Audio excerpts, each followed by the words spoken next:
Selain di depan gedung DPR RI Senayan, unjuk rasa juga digelar di depan gedung Mahkamah Konstitusi Jakarta Pusat. Ratusan orang dari unsur aktivis 98, guru besar dan akademisi berunjuk rasa untuk mengingatkan bahwa putusan MK merupakan putusan yang tertinggi.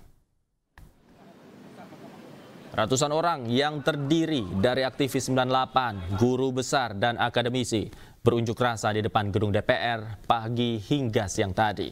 Dalam aksinya, mereka membawa sejumlah poster bertuliskan Indonesia Darurat Demokrasi hingga kawal putusan MK. Aksi digelar usai polemik putusan Mahkamah Konstitusi yang dianulir DPR RI melalui revisi Undang-Undang Pilkada. Aksi juga digelar untuk mengingatkan bahwa putusan Mahkamah Konstitusi merupakan putusan tertinggi. Masa kemudian membubarkan diri usai sejumlah perwakilan mereka diterima langsung oleh juru bicara Mahkamah Konstitusi.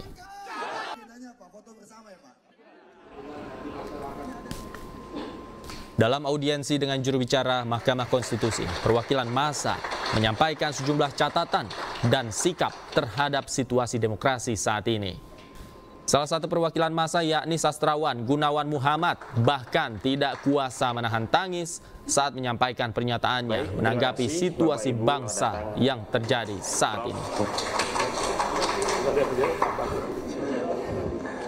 Gunawan Muhammad menyebut pemerintah dan DPR telah melanggar konstitusi dengan memaksakan revisi Undang-Undang Pilkada. Baik, terima kasih. Assalamualaikum warahmatullahi wabarakatuh.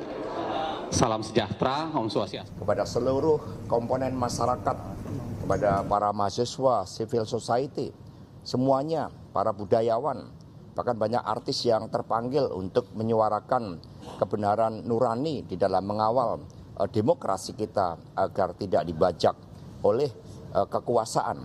Kami juga menyerukan kepada seluruh aparat keamanan untuk mengedepankan persuasi. Karena hak berserikat, berkumpul, menyampaikan pendapat itu dijamin konstitusi. Jangan gunakan kekerasan terhadap sesama anak bangsa, khususnya para mahasiswa yang menyuarakan kebenaran. Terima kasih. Masih seputar acara Mas Hasto, ada daerah-daerah yang belum disebut seperti tadi Mas singgung Jakarta, Jawa Tengah, dan Jawa Timur. Ini kapan rencananya untuk gelombang ketiga akan dilaksanakan? Ya kan PD Perjuangan nomor 3, jadi kita umumkan 3 gelombang, ya tentu antara tanggal 24 sampai 27 kita akan mencari momentum yang terbaik di dalam mengumumkan daerah-daerah sisa, karena sekarang total kita masih sudah 85%, tapi daerah-daerah tersebut merupakan daerah yang strategis, karena sikap PD Perjuangan berwaktu yang lalu kan menunggu ketika ada pihak-pihak yang mencoba untuk menggunakan benteng-benteng kekuasaan di dalam membatasi ruang gerak demokrasi. Sehingga nanti menjelang tanggal 27 kami akan cari momentum yang terbaik. Dalam mendaftarkan punya ketum baru, ini tetap peta pilkada bersama Partai Golkar, ini ada perubahan nggak? Termasuk salah satunya di Pilkada Banten, Bu Airin. Ya, sebenarnya peta pilkada tidak banyak berubah selama kita berpegang pada suara rakyat, pada kehendak rakyat. Karena ketika konfigurasi kekuasaan itu mencoba dilakukan konsolidasi dengan membendung calon-calon yang punya potensi karena adanya ambisi kekuasaan, rakyat akhirnya kan bergerak. Jadi ini menunjukkan bagaimana kedaulatan rakyat itu tidak bisa diabaikan, tidak bisa dibungkam dengan benteng-benteng kekuasaan. Mas Hasto, PDIP dan Golkar jadi mengusung Bu Airin di Pilkada Banten. Dari laporan yang kami terima, termasuk dari Pak Ahmad Basarah yang memang bertugas di Banten bersama dengan Mbak Ning, ada gerakan rakyat untuk semakin mengukuhkan pasangan Mbak Airin dan Ade Sumardi. Jadi kami terus mencermati dinamika tersebut dan ini merupakan hal yang positif. Karena ini adalah pergerakan rakyat sama dengan yang terjadi saat ini.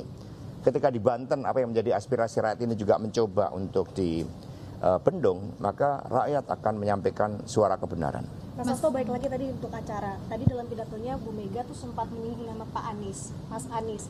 Nah, tadi juga ada kalimat kalau mau bergabung dengan PDI atau terlatih dengan PDI jangan kayak gitu dong. Apa maksudnya, apa makna dari Bu Mega berbicara seperti itu? Apakah ada hal yang dirasa kurang seret dari PDI melihat Mas Anies atau seperti apa?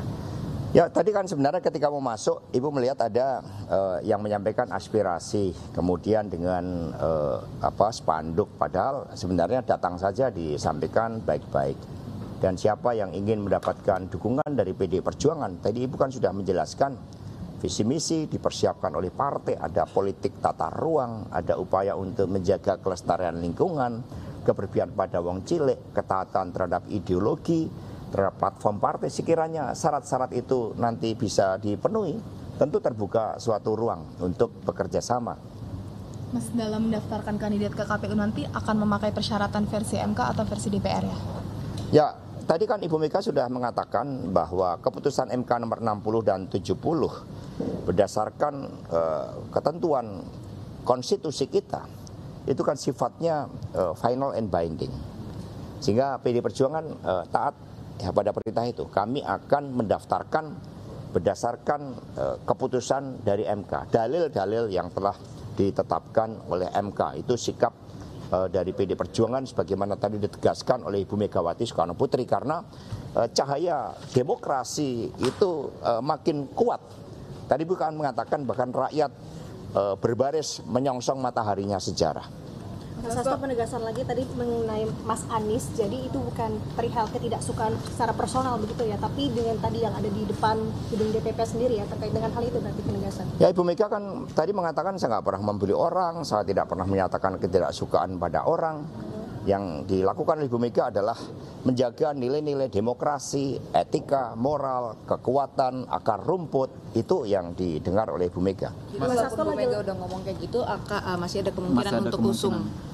Ya, selama tadi komitmen terhadap ideologi, keberpihakan pada wong cilik, platform partai itu dipegang dan bersedia untuk juga memenuhi komitmen termasuk bagaimana partai menyiapkan visi misi khususnya tentang politik tata ruang, kemudian bagaimana kelestarian lingkungan.